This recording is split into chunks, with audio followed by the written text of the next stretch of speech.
একটা মেয়ে কখন ভাঙ্গা পড়ে, যখন সে কান্না করে, তার নিঃশ্বাস বন্ধ হয়ে যায়, তার হাতগুলা কাঁপতে লাগে, সে অনেক বড় একটা থিঙ্কিং, অনেক বড় একটা পেইনের ভিতরে থাকে।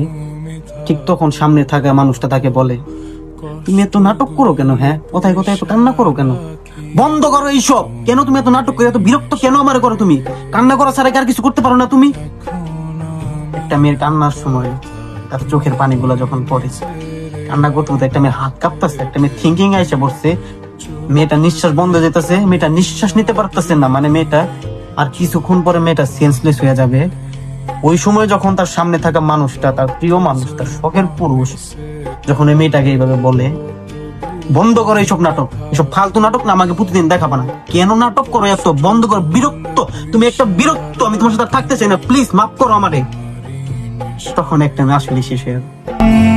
ভাবতে ভাবতে তারে আমি